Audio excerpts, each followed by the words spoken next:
سلام علی عباده الذین اصطفى اما بعد اعوذ باللہ من الشیطان الرجیم بسم اللہ الرحمن الرحیم یا ایہا الذین آمنوا اذکروا اللہ ذکرا کثیرا وسبحوہ بکرۃ واصیلا وقال اللہ تعالی فی مقام آخر والذاکرین اللہ کثیرا والذاکرات اعد اللہ لهم مغفرۃ واجرا عظیما سبحان ربک رب العزت عما یصفون وسلام علی المرسلین والحمد للہ رب العالمین اللہم صلی علی سیدنا محمد وعلی آل سیدنا محمد وبارک وسلم۔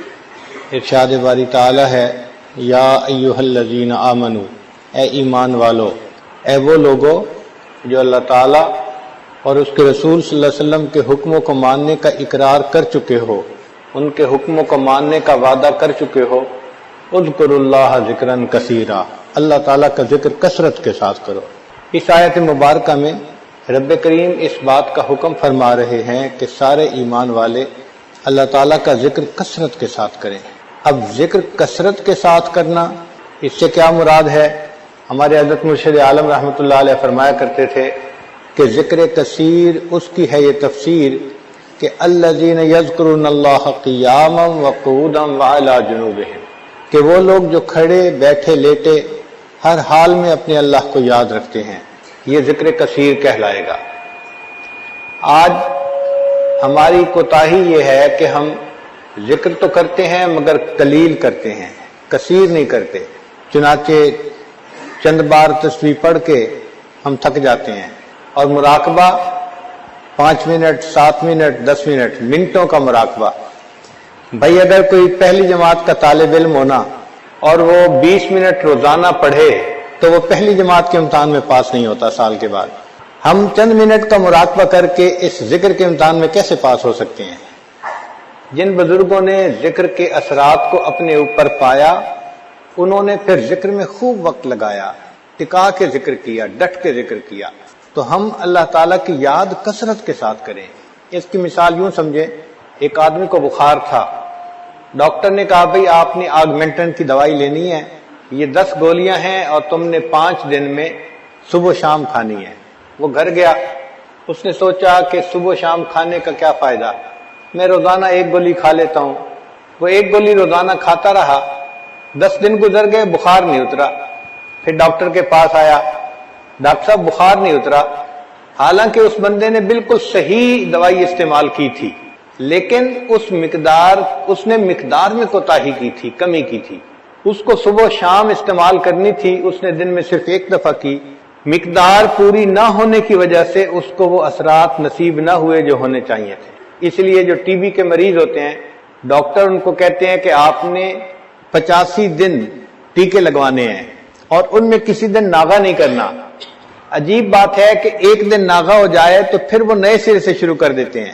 اگر جسمانی علاج میں 1 دن ناغہ ہو جائے تو پہلے کے اثرات ختم ہو جاتے ہیں، تو روحانی امراض دور کرنے کے لیے بھی معمولات کی پابندی ضروری ہوتی ہے، اور اس کی بھی مقدار کثرت کے ساتھ ہوگی تو ضروری ہوگی۔ اس کی مثال یوں سمجھ لیں کہ جیسے جسم کے اوپر مٹی لگی ہوئی ہے، اب اس کا علاج تو یہ ہے کہ پانی خوب بہایا جائے تاکہ جسم پاک صاف ہو جائے۔ ایک آدمی پانی میں ہاتھ گیلا کر لیتا ہے اور اپنے سارے جسم کو وہ مسح کر لیتا ہے، تو کیا اس کی وہ مٹی اتر جائے گی یا اس کے اوپر سے بدبو ختم ہو جائے گی؟ ایسا ہرگز نہیں ہوگا۔ اگرچہ وہ پانی استعمال کر رہا ہے مگر پانی کم استعمال ہو رہا ہے، پانی بہانے کی ضرورت ہے، تب یہ مٹی دور ہوگی۔ اسی طرح ہم اگر چاہیں کہ دل کی میل دور ہو تو ذکر اتنا کرنا ہوگا کہ وہ ذکر کی میل آنے والی رحمت سے بہہ جائے، ختم ہو جائے۔ چنانچہ حضرت شاہ ولی اللہ محمد دہلوی رحمۃ اللہ علیہ نے لکھا ہے کہ جب کوئی زمین ناپاک ہو جائے، اس کے پاک ہونے کے 2 طریقے ہوتے ہیں۔ ایک طریقہ تو یہ ہوتا ہے کہ بارش اتنی برسے کہ اس گندگی کو بہا کے لے جائے اور گندگی کا نام و نشان نہ رہے باقی۔ جب زمین خشک ہوگی تو پاک کا فتویٰ دیں گے کہ یہ زمین پاک ہے، اگرچہ پہلے اس کے اوپر گندگی پڑی تھی، اب اس کو پاک کہہ دیا جائے گا۔ اور دوسرا طریقہ یہ ہے کہ سورج اتنا چمکے کہ وہ جو نجاست ہے اس کو بالکل جلا کے رکھ دے اور اس کا نام و نشان ختم ہو جائے۔ اگر خشک زمین ہو اور اس کے اوپر کوئی بو نہ ہو، کوئی ایسا رنگ نظر نہ آئے، تو پھر بھی فقہا کہتے ہیں کہ اس کے اوپر آدمی نماز پڑھ سکتا ہے، زمین پاک ہوتی ہے۔ تو جس طرح دل کی زمین کو پاک کرنے کے دو طریقے، زمین کو پاک کرنے کے دو طریقے ہیں، اس دل کی زمین کو پاک کرنے کے بھی دو طریقے ہیں۔ ایک طریقہ تو یہ کہ انسان اللہ کا ذکر اتنا کثرت کے ساتھ کرے کہ نور کی رحمت جو برسے تو وہ دل کی ظلمت کو بہا کے لے جائے، پھر یہ دل پاک ہو جائے گا۔ اور دوسرا طریقہ یہ ہے کہ یا پھر کسی اللہ والے کی صحبت میں انسان رہے۔ اللہ والوں کا دل وہ سورج کی طرح ہوتا ہے جو شعاعیں پھینک رہا ہوتا ہے، اور ان کی شعاعوں سے انسان کے دل کی یہ گندگی یہ ختم ہو جائے۔ آج دنیا جانتی ہے اگر کینسر ہو نا کسی بندے کو تو شعاعوں کے ذریعے سے علاج کرتے ہیں۔ اگر جسمانی بیماریوں کا علاج شعاعوں کے ذریعے سے ممکن ہے تو روحانی بیماریوں کا علاج پھر اس سے کیوں ممکن نہیں ہے؟ اس لیے اللہ والوں کی صحبت چند منٹ کی بھی ہو، اس کی اپنی برکات ہوتی ہیں۔ ان دو طریقوں سے انسان کا دل، اس کی نجاست ختم ہوتی ہے اور دل صاف شفاف ہو جاتا ہے، دل منور ہو جاتا ہے۔ اکثر سالکین کو یہ دیکھا کہ وہ اذکار کرتے تو ہیں مگر کم کرتے ہیں، زیادہ ذکر نہیں کرتے، اور اس کوتاہی کی وجہ سے پھر کئی سال لگے رہتے ہیں مگر مقصود حاصل نہیں ہوتا۔ مقصود حاصل تو تب ہوگا کہ جب مقدار پوری ہوگی۔ اب 5 منٹ کا مراقبہ کبھی کیا کبھی نہ کیا، اور جی حضرت تسبیحات تو ہو جاتی ہیں، مراقبہ نہیں ہوتا۔ بھائی تسبیحات تو وٹامن کی مانند تھیں۔ جب آدمی بیمار ہوتا ہے نا تو ڈاکٹر اس کو 2 طرح کی دوائی دیتا ہے، ایک اینٹی بایوٹک دیتا ہے کہ جس سے اس کا بخار اترے، اور دوسرا وٹامن وغیرہ دیتا ہے تاکہ اس بندے کے کمزوری جو ہے وہ ختم ہو جائے، یا درد کی دوائی دیتا ہے تاکہ درد نہ محسوس ہو۔ اب ایک بندہ درد کی دوائی بھی کھا لے، وٹامن بھی کھا لے اور اینٹی بایوٹک نہ کھائے، اس کی تو بخار کبھی نہیں اتر سکتا۔ اسی طرح ہم اگر تسبیحات کر لیں گے، چاہے درود شریف کی ہیں یا استغفار کی ہیں، اور مراقبہ نہیں کریں گے تو دل کی کیفیت نہیں سنورے گی۔ ان تسبیحات سے یقیناً ثواب ملتا ہے، یہ بڑے عظیم اعمال ہیں درود شریف پڑھنا یا استغفار پڑھنا، لیکن دل کی صفائی کا تعلق ذکر کے ساتھ ہے۔ سیدنا صدیق اکبر اللہ عنہ نے فرمایا لِكُلِّ شَيْءٍ ثَقَالَةٌ وَثَقَالَةُ الْقُلُوبِ ذِكْرُ اللَّهِ، ہر چیز کے لیے ایک پالش ہوتی ہے، اور دلوں کی پالش اللہ کی یاد ہے۔ تو جو انسان اللہ کا ذکر کثرت سے کرے گا تب اس کا دل منور ہوگا، دل اس کا صاف ہوگا۔ تو اس کے لیے ہمیں ذکر کثیر کرنے کی ضرورت ہے، تب جا کے یہ دل کی ظلمت دور ہوگی۔ ہم نے دیکھا ہے کہ اگر کسی لوہے کے ٹکڑے پر زنگ زیادہ لگا ہوا ہو نا تو پھر اس کے اوپر ریگ مال بھی خوب لگانا پڑتا ہے، ایک آدھ دفعہ ریگ مال پھیرنے سے وہ ٹھیک نہیں ہوتا۔ انسان کا دل بھی اسی طرح گناہوں کی وجہ سے سیاہ ہو جاتا ہے، زنگ آلود ہوتا ہے۔ اللہ تعالیٰ ارشاد فرماتے ہیں کلا بل ران علی قلوبہم ما کانوا یکسبون، کیوں نہیں، ان کی بدعمالیوں کی وجہ سے ان کے دلوں پر زنگ لگا دیا گیا۔ تو گناہوں کی وجہ سے دلوں پہ زنگ لگ جاتا ہے، اور یہ زنگ اگر زیادہ ہو جائے تو اس کے لیے پھر محنت بھی زیادہ کرنی پڑتی ہے، ریگ مال بھی خوب لگانا پڑتا ہے۔ عورتیں اچھی طرح جانتی ہیں جو برتن زیادہ میلا ہو وہ ایک دفعہ پانی میں دھونے سے صاف نہیں ہوتا، اس کو 2 3 دفعہ دھونا پڑتا ہے، بلکہ اس کو مانجنا پڑتا ہے اچھی طرح، تب جا کے برتن صاف ہوتا ہے۔ اسی طرح دل کے برتن کو بھی اگر ہم صاف کرنا چاہتے ہیں تو ہمیں محنت کرنی پڑے گی۔ دل ہم داغ داغ شو پمبا کجا کجا نے ہم، یہ دل تو سارا داغ ہی داغ بن گیا، اس پر مرہم کہاں ہم رکھیں۔ ویسے انسان سوچتا ہے کہ جی میرا دل تو بالکل ٹھیک ہے، لیکن جب اس کو صاف کرنے لگتا ہے نا سمجھ تب لگتی ہے کہ یہ کتنا مشکل کام ہے۔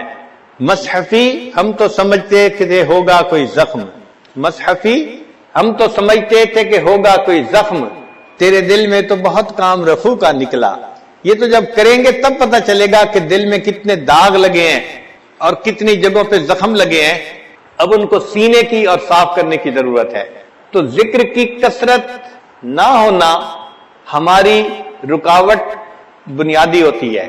یعنی اکثر سالکین میں جو چیز کمی نظر آتی ہے نا، تعلق بھی رکھتے ہیں، عقائد بھی ٹھیک ہوتے ہیں، آتے جاتے بھی ہیں، مگر معمولات پابندی سے نہیں کرتے ہیں تو تھوڑا کرتے ہیں، اور اس کوتاہی کی وجہ سے دل صاف نہیں ہوتا۔ وہ جو اللہ تعالیٰ کی محبت کی شمع جلتی ہے دل میں وہ نہیں جل پاتی۔ پھر کہتے ہیں جی کہ اتنے سال گزر گئے، اور بعض تو احباب عجیب، حضرت بس میں آیا ہوں اور ارادہ تو میرا تھا کہ میں کئی مشائخ کے پاس گیا، لیکن پھر میں نے کہا کہ نہیں، میں آپ سے بیعت ہوتا ہوں، یعنی احسان بھی چڑھاتے ہیں کہ میں نے اوروں سے بیعت ہونے کے بجائے آپ سے بیعت کی ہے۔ تو حضرت بس میں آپ کے پاس آیا ہوں، آپ کا دامن پکڑا ہے، بس ہم سے تو کچھ ہوتا نہیں، آپ ہی نے کچھ کرنا ہے۔ اور کئی دفعہ آئیں گے اور کہیں گے کہ حضرت بس میں کیا کروں، میں تو کمزور ہوں، مجھ سے تو کچھ نہیں ہونا اور معاملات بھی نہیں ہوتے، بس آپ کوئی دعا کر دیجئے، کوئی توجہ کر دیجئے تاکہ میرا کام بن جائے۔ یعنی شروع سے ہی نیت لے کے آتے ہیں کہ ہم نے کچھ نہیں کرنا، جو کرنا ہے آپ نے کرنا ہے۔ اور بعض اوقات آ کے کہتے ہیں حضرت وہ بیوی بھی نہیں مانتی، اس کے لیے بھی کوئی تعویذ دے دے تاکہ وہ فرمانبردار ہو جائے، اور ذکر اذکار کے لیے فرصت نہیں ملتی، بس آپ ہی نے کچھ کرنا ہے، حضرت کچھ توجہ کر دیجئے۔ یعنی شیخ کے ذمہ کام لگاتے ہیں کہ آپ ہی کریں جو کرنا ہے۔ اور بعض اوقات تو آتے ہیں اور ملتے ہیں اور پہلے ہی کہہ دیتے ہیں کہ حضرت ویسے مجھے جلدی واپس بھی جانا ہے، لیکن میں نے کہا نہیں، میں مل کے آتا ہوں تو اس لیے ٹائم میرے پاس کم ہے، بس آپ ہی کوئی توجہ کر دے اور مجھے جلدی واپس جانا ہے۔ اب اگر محنت کرنے والوں کا یہ حال ہو کہ جلدی واپس جانا ہے تو بتائیں پھر دل کی صفائی کیسے ہوگی؟ اصل وجہ یہ ہے کہ ہم اس کی بیماریوں کو صحیح بیماری ہی نہیں سمجھتے، اس کے گھمبیر پن کا بھی ہمیں اندازہ نہیں ہوتا کہ یہ کتنی بری بیماری ہے، مہلک بیماری ہے، اور ہمیں اس سے نجات پا کے رہنا ہے۔ تو ذکر کی کثرت کریں گے تو دل منور ہوگا اور اللہ تعالیٰ دل کو نرم کر دیں گے۔ ذکر کے اندر یہ خوبی ہے کہ یہ انسان کے دل سے دنیا کی محبت کو نکال دیتا ہے۔ جتنا ذکر زیادہ کریں گے اتنا ذات کی محبت زیادہ آئے گی۔ یہ اصول یاد رکھیں کہ ذکر سے ذات کی محبت پیدا ہوتی ہے۔ آپ کسی چیز کا زیادہ ذکر شروع کر دے، آپ کے دل میں اس کی محبت آنی شروع ہو جائے گی۔ ابھی آپ بیٹھے ہیں، آپ کے سامنے آئس کریم کا تذکرہ شروع کر دے، ونیلا فلیور ایسی ہوتی ہے، فلاں ایسی، تو تھوڑی دیر کے بعد بہت سارے نوجوانوں کا دل چاہے گا کہ ہم یہ فلیور کی آئس کریم کھا ہی لیتے۔ تو تذکرے سے محبت آتی ہے، یہ شریعت کا حسن ہے۔ اس لیے شریعت نے کہا کہ کوئی عورت اپنے میاں کے سامنے کسی غیر عورت کا تذکرہ مت کرے۔ کیوں؟ کہ تذکرہ کرنے سے دل کے اندر تعلق جڑ جاتا ہے، یہ حسن ہے شریعت کا۔ تو ہم اللہ تعالیٰ کا ذکر کثرت کے ساتھ کریں گے، اس کا نتیجہ یہ ہوگا کہ ہمارے دلوں میں اللہ تعالیٰ کی محبت آئے گی اور دل ہمارا اللہ تعالیٰ کی محبت سے بھر جائے گا۔ چنانچہ حضرت اقدس تھانوی رحمۃ اللہ علیہ نے ایک عجیب تمثیل لکھی ہے۔ ملکہ بلقیس کے بارے میں قرآن پاک میں آیت ہے کہ اس نے اپنے امراء سے جب مشورہ کیا تھا کہ بھئی سلیمان علیہ السلام کا خط آیا ہے تو اب اس کے جواب میں کیا کروں، تو سب نے کہا تھا کہ جو آپ قدم اٹھائیں گی ہم آپ کے ساتھ ہوں گے۔ وہ سمجھدار تھی، اس نے کہا ان الملوک اذا دخلوا قریۃ، کہ جب بادشاہ کسی قریہ میں بستی میں داخل ہوتے ہیں، افسدوها، وہ اس میں فساد مچا دیتے ہیں، وجعلوا اعزۃ اہلها اذلہ، اور دنیا اور جو لوگ اس کے اندر معزز ہوتے ہیں ان کو ذلیل کر کے نکال دیتے ہیں۔ یہ تو ظاہری معنی ہیں اس آیت کے۔ تو حضرت اقدس تھانوی رحمۃ اللہ فرماتے ہیں کہ یہ ایک عجیب تمثیل ہے۔ اگر ہم بستی سے مراد دل کی بستی لے لیں اور مالک الملک کا نام لے لیں، ملوک سے مراد، تو ترجمہ پھر یوں بنے گا ان الملوک اذا دخلوا قریۃ، جب اللہ تعالیٰ کا نام اس دل کی بستی میں داخل ہوتا ہے، افسدوها، وہ انقلاب مچا دیتا ہے، وجعلوا اعزۃ اہلها اذلہ، اور دنیا جو دل میں معزز ہوتی ہے اس کو ذلیل کر کے دل سے نکال دیا کرتا ہے۔ تو اللہ تعالیٰ کا نام انسان کے دل سے دنیا کی محبت کو مٹا دیتا ہے اور اللہ تعالیٰ کی محبت سے دل کو بھر دیتا ہے۔ اور اگر آپ غور کریں تو ہماری زندگی کا مقصد بھی اللہ ہی کی یاد ہے۔ اللہ نے پیدا جو کیا عبادت کے لیے، تو عبادت کا اصل مقصد اللہ کی یاد ہے۔ تو اصل مقصود اللہ کی یاد ہے، اسی سے یہ دنیا قائم ہے، اور دنیا کی ہر چیز اللہ کا ذکر کرتی ہے، جو بھی زندہ چیز ہے وہ ذکر کرتی ہے۔ اللہ تعالیٰ قرآن مجید میں ارشاد فرماتے ہیں وَإِن مِّن شَيْءٍ إِلَّا يُسَبِّحُ بِحَمْدِهِ، جو کوئی بھی چیز ہے وہ اللہ کی تسبیح بیان کرتی ہے، وَلَٰكِن لَّا تَفْقَهُونَ تَسْبِيحَهُمْ، تم اس کی تسبیح کو سمجھ نہیں سکتے، تو ہم نہیں سمجھ سکتے، لیکن ہر چیز اللہ کی تسبیح بیان کر رہی ہوتی ہے۔ ہمیں ایک مرتبہ اس کا تجربہ بھی ہوا، امریکہ میں ایک ایسی ریاست میں جانے کا موقع ملا جہاں کوئی 15-20 پاکستانی ڈاکٹر ایک ہی جگہ رہتے تھے۔ تو ایک ہفتہ ان کے یہاں قیام تھا، ان میں سے ایک صاحب جو تھے وہ دل کے اسپیشلسٹ تھے، قدرتاً انہی کے یہاں قیام تھا۔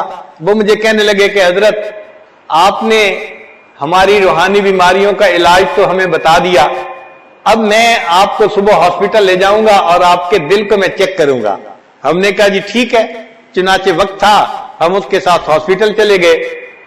انہوں نے ہمیں جا کے وہاں ایک کمرے میں مشین کے آگے لٹا لیا اور دل کو چیک کرنا شروع کیا۔ ایکو کارڈیوگرام اس کو کہتے ہیں۔ وہ دل کی تصویر آ جاتی ہے اور دل کی رگوں میں کیسے خون جا رہا ہے اور آ رہا ہے اس کی پوری تفصیل اس کے اندر ہوتی ہے۔ جب انہوں نے اسکرین پہ دکھایا تو مجھے کہنے لگے دیکھیں یہاں سے خون جا رہا ہے اور یہاں سے خون آ رہا ہے اور اتنی مقدار سے جا رہا ہے اور آپ کی شریانیں اس وقت ٹھیک ہے اور 80% کام کر رہی ہیں 100 کی بجائے۔ تو اس عمر میں 80% بہت اچھی چیز تھی۔ کہنے لگے جی میں بہت مطمئن ہوں آپ کے دل کی کیفیت سے۔ پھر اس کے بعد کہنے لگے کہ حضرت میں آپ کو آپ کے دل کی آواز سناؤں؟ کیا سنائیں؟ تو انہوں نے ایک بٹن آن کیا، جیسے ہی بٹن آن کیا تو آواز آنے لگ گئی جیسے دل جو ہے وہ خون کو پمپ کر رہا ہے۔ وہ کہنے لگا جی کہ ہماری میڈیکل کی کتابوں میں لکھا ہے کہ دل جب خون کو پمپ کرتا ہے نا تو لب ڈب کی آواز آتی ہے، لب ڈب یہ آواز آتی ہے۔ اس کو ہم نے بھی سنا لیکن قدرتاً میرا ذہن دوسری طرف گیا۔ میں نے کہا ڈاکٹر صاحب اصل وجہ یہ تھی کہ یہ کافر لوگ ہیں، یہ دل کی آواز کو سنتے ہیں تو ان کو لب ڈب نظر آتا ہے۔ آپ ذرا غور کریں، مجھے تو یہ کچھ اور آواز نظر آتی ہے۔ تو وہ غور سے مجھے دیکھ لگے حضرت کون سی آواز؟ میں نے کہا یہ تو دل لب ڈب نہیں کر رہا، یہ تو رب رب رب رب کر رہا ہے۔ جب اس کو یہ کہا تو وہ بڑے حیران ہوئے، پھر کہنے لگے اچھا اس کو دیکھتے ہیں۔ پھر انہوں نے غور سے اس کو دیکھا اور پھر کہنے لگے حضرت رب رب کی آواز بالکل اس کے زیادہ قریب ہے۔ انہوں نے فیصلہ کر دیا کہ واقعی انسان کا دل جو خون پمپ کر رہا ہوتا ہے وہ آواز رب رب کی پیدا ہو رہی ہوتی ہے۔ میں نے کہا آج مسئلہ سمجھ میں آ گیا، اگر ہر زیرو کا دل جو خون پمپ کرتا ہے اس کی آواز رب رب پکار رہی ہے، اس کا مطلب یہ کہ جتنی زیرو دنیا کے اندر ہیں سب کے جسم اللہ کا ذکر کر رہے ہوتے ہیں۔ اللہ تعالیٰ نے تو قرآن مجید میں فرما دیا وَإِن مِّن شَيْءٍ إِلَّا يُسَبِّحُ بِحَمْدِهِ وَلَٰكِن لَّا تَفْقَهُونَ تَسْبِيحَهُمْ۔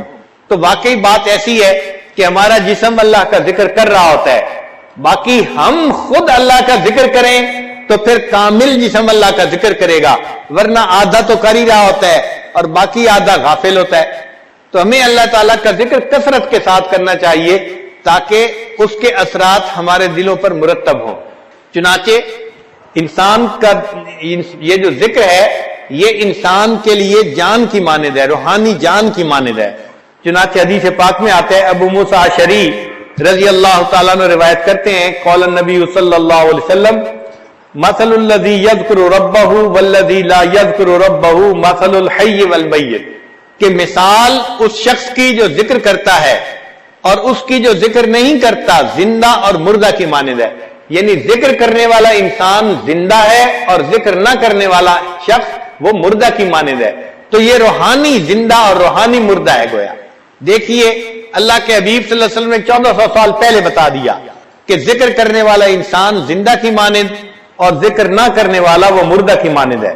پھر نبی علیہ السلام نے ایک اور بہت پیاری مثال سے بات سمجھائی کہ جس طرح خزاں کے موسم میں درختوں کے پتے جھڑ جاتے ہیں اور خشک ہو جاتے ہیں، اگر اس وقت درمیان میں ایک بالکل سرسبز درخت ہو تو وہ کتنا حسین اور اچھا لگتا ہے۔ نبی علیہ السلام نے فرمایا کہ ذاکر اللہ فی الغافلین کالذی یقاتل عن الفارین، کہ اللہ کا ذکر کرنے والا غافلین میں بیٹھ کر وہ ایسے ہے جیسے کہ فرار ہونے والوں سے قتال کرنے والا شخص ہوتا ہے۔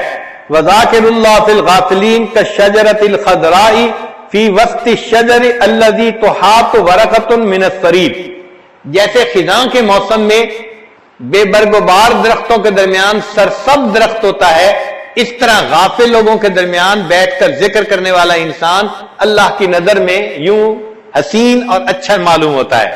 ایک اور حدیث پاک میں نبی علیہ السلام نے ارشاد فرمایا، صحابی اللہ عنہ کہتے ہیں کہ سمعت رسول اللہ صلی اللہ علیہ وسلم یقول ما صید سید ولا عضدت عظات ولا قطعت وشیجت الا بقلت التسبیح، کوئی شکار یعنی پرندہ شکار نہیں ہوتا اور کوئی ٹہنی نہیں ٹوٹتی مگر یہ کہ تسبیح کی قلت کی وجہ سے، یعنی وہ تسبیح جب کم کرتے ہیں پھر شکار ہو جاتے ہیں۔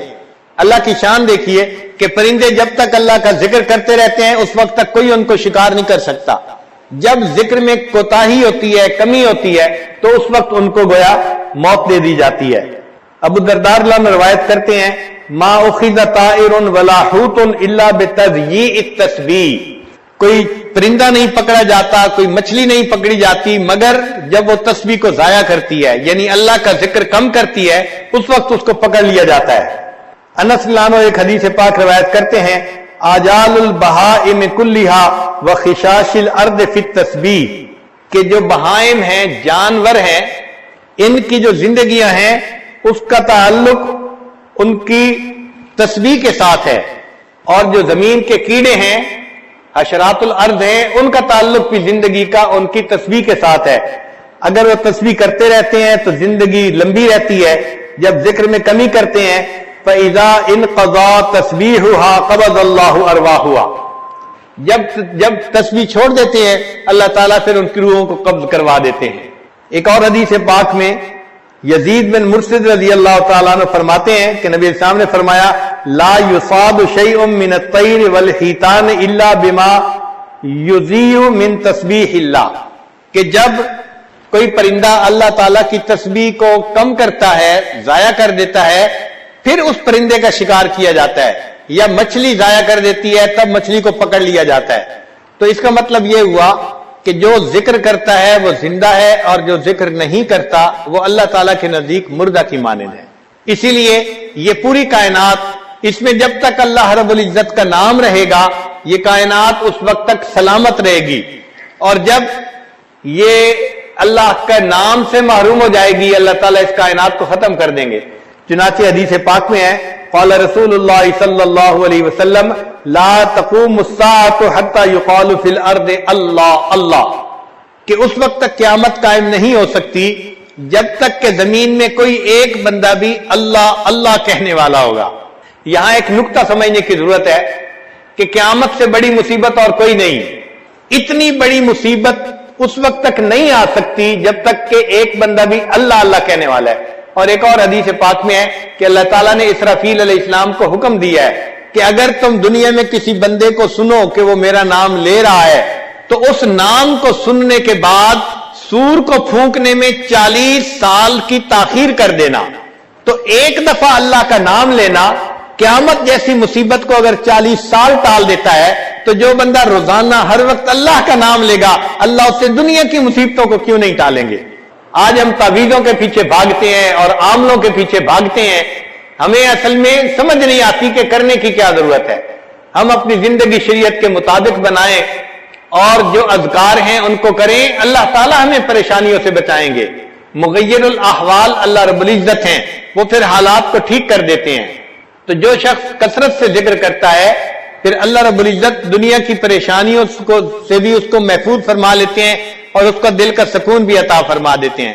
اس لیے فرمایا الا بذکر اللہ تطمئن القلوب، جان لو اللہ کی یاد کے ساتھ دلوں کا اطمینان وابستہ ہے۔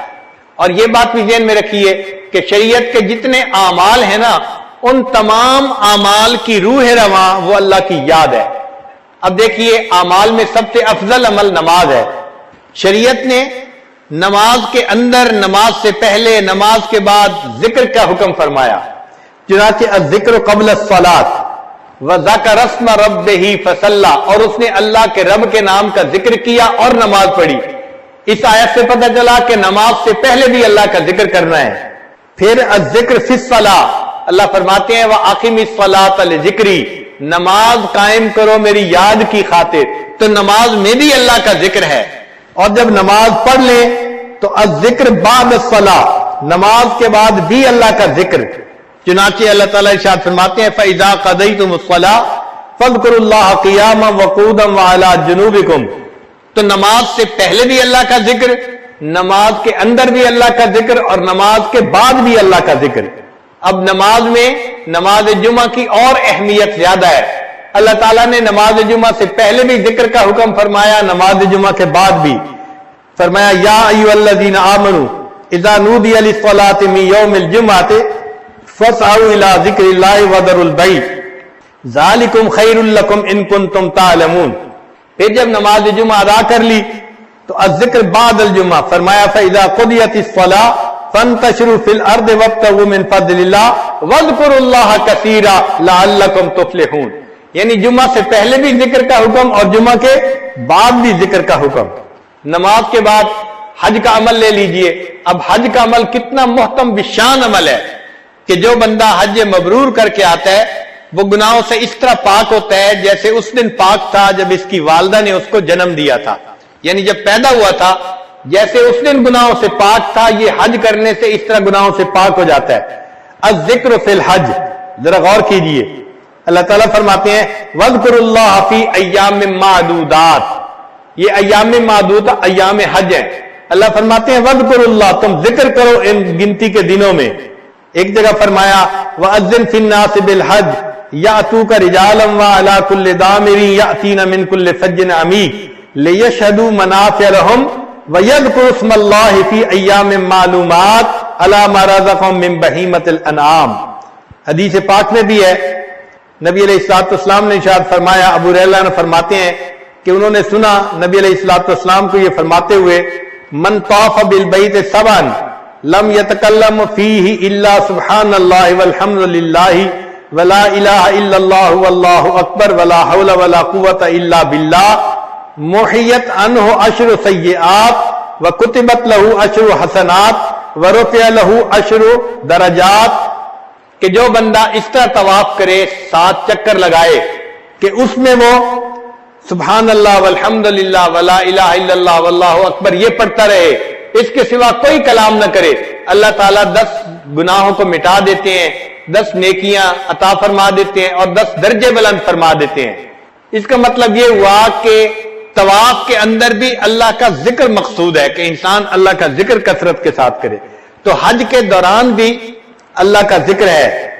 پھر جب انسان حج کر لے الذکر بعد الافادۃ من عرفات، اللہ تعالیٰ فرماتے ہیں لیس علیکم جناح ان تبتغوا فضلا من ربکم فاذا افضتم من عرفات فاذکروا اللہ عند المشعر الحرام واذکروہ کما ہداکم وان کنتم من قبلہ لمن الضالین.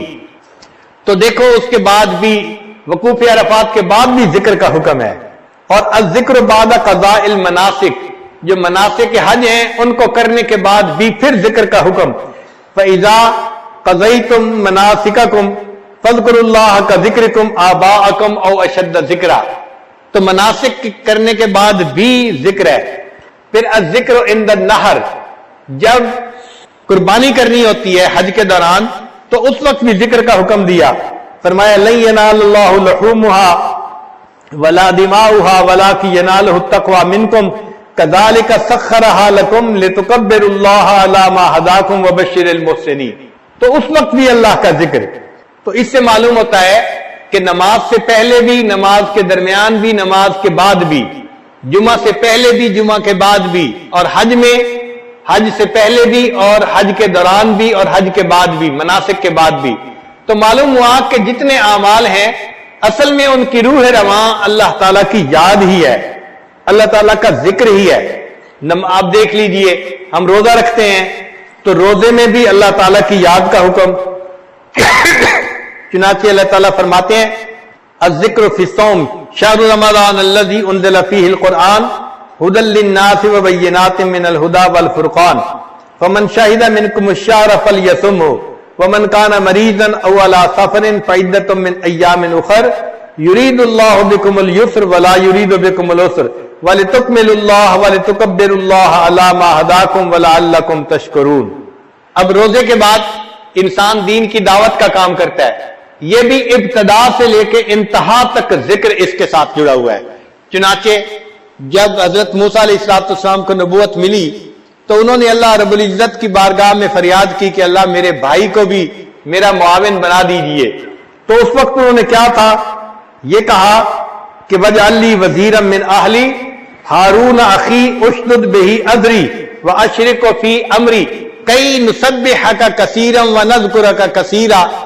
تو معلوم ہوا کہ انہوں نے نبوت کے لیے جب فریاد کی تو اس وقت یہی بات کہی کہ اللہ تاکہ ہم آپ کا ذکر کثرت کے ساتھ کر سکیں۔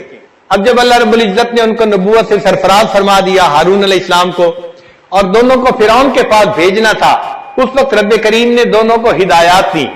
اب یہ ہدایات دینے والے رب کریم ہیں، اور جن کو ہدایات دی جا رہی وہ بھی انبیاء ہیں، ان کی عظمتوں کا بھی اندازہ لگائیے، اور تو ہدایات کتنی اہم ہوں گی۔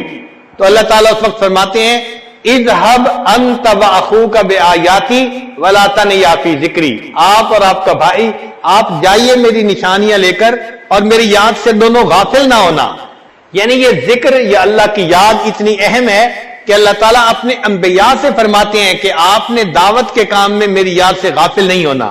اب یہ تو ابتدا تھی کہ ابھی جا رہے ہیں، پھر دعوت کی ایک انتہا ہوتی ہے، وہ یہ کہ اگلا ماننے والا جب بات سننے پہ آمادہ نہ ہو، اسلم تسلم پہ راضی نہ ہو، تو پھر اختتام یہ ہوتا ہے کہ ٹھیک ہے بھئی پھر تلوار ہمارا تمہارا فیصلہ کرے گی۔ تو اگر ایسی صورتحال آ جائے اس وقت بھی ذکر کا حکم دیا، فرمایا یا ایھا الذین آمنوا، اے ایمان والو، اذا لقیتم فئۃ فاثبتوا، جب تمہارا آمنا سامنا کافروں کی جماعت کے ساتھ ہو تو تم جم جاؤ، واذکروا اللہ کثیرا لعلکم تفلحون، اللہ کا ذکر کثرت سے کرنا تاکہ کامیابی تمہارے قدم چومے۔ اب اگر یہ واذکروا اللہ کثیرا کے الفاظ نکال دیے جاتے تو بھی فکرہ ٹھیک بن جاتا، مگر اللہ تعالیٰ چاہتے ہیں کہ یہ سب اعمال میری یاد کے ساتھ ہونے چاہیے۔ تو معلوم ہوا کہ نماز کے آگے پیچھے بھی ذکر، نماز کے اندر بھی ذکر، اور جس نماز میں اللہ کی یاد نہیں وہ نماز پھٹے کپڑے کی طرح پڑھنے والے کے منہ پہ واپس مار دی جاتی ہے کہ اس میں اللہ کی یاد ہی نہیں ہے، انسان غافل ہے۔ تو معلوم ہوا کہ شریعت کے جتنے اعمال ہیں ان اعمال کا مرکز اور محور اللہ تعالیٰ کی یاد ہے، اس لیے اللہ تعالیٰ کا ذکر اس کی بہت زیادہ فضیلت ہے۔ حضرت عبداللہ رضی اللہ عنہ روایت کرتے ہیں کہ ایک اعرابی نبی علیہ السلام کی خدمت میں حاضر ہوئے اور انہوں نے کہا اے اللہ کے حبیب صلی اللہ علیہ وسلم ای الناس خیر، کون سا بندہ سب سے بہتر ہے؟ فقال، نبی علیہ السلام نے فرمایا طوبی لمن طال عمرہ وحسن عملہ، مبارک ہے وہ بندہ جس کی عمر طویل ہو اور اس کے عمل اچھے ہوں، یعنی اچھی عمل کے ساتھ طویل عمر پائے تو یہ خوش نصیب انسان ہے کہ جس کو لمبی عمر بھی ملی اور اس کے اعمال بھی اچھے تھے۔ پھر اس عرابی نے ایک دوسرا سوال پوچھا، کہنے لگا یا رسول اللہ ای الاعمال افضل، کون سا عمل افضل ہے؟ قال، نبی علیہ السلام نے فرمایا ان تفارق الدنیا ولسانک رطبا من ذکر اللہ، کہ اس حال میں دنیا سے تو جدا ہو کہ تیری زبان اللہ کی یاد سے تر ہو۔ یعنی یہ عمل سب سے افضل عمل ہے کہ اس حال میں انسان کو موت آئے کہ اس کی زبان اللہ کے ذکر سے تر ہو، اللہ کے ذکر میں لگی ہوئی ہو۔ تو معلوم ہوا کہ یہ اعمال میں سے افضل عمل ہے اللہ تعالیٰ کا ذکر کرنا۔ ایک اور حدیث پاک میں نبی علیہ السلام نے فرمایا لو ان رجلا فی حجرہ دراہم، ایک بندہ ہے جس کی گود کے اندر یعنی جھولی کے اندر بہت سارے دراہم ہیں، اور وہ یقسمھا، وہ ان دراہم کو اللہ کے راستے میں صدقہ کر رہا ہے، وآخر، اور دوسرا بندہ ہے یذکر اللہ، جو بیٹھا ہوا اللہ کا ذکر کر رہا ہے، اس کے پاس مال پیسہ نہیں، بس وہ اللہ کی یاد میں لگا ہوا ہے، تو فرماتے ہیں کہ کان الذاکر للہ افضل، جو اللہ کا ذکر کر رہا ہے وہ اس صدقہ کرنے والے شخص سے زیادہ فضیلت رکھتا ہے۔ اب بتائیے، ایک طرف مال اللہ کے راستے میں لٹا رہا ہے مگر ذکر کرنے والے کو فرمایا کہ وہ زیادہ افضل ہے۔ ام انس رضی اللہ تعالی عنہ فرماتی ہیں قالت یا رسول اللہ، انہوں نے پوچھا ہے اللہ کے نبی صلی اللہ علیہ وسلم اوصنی، مجھے کچھ وصیت فرما دیجئے۔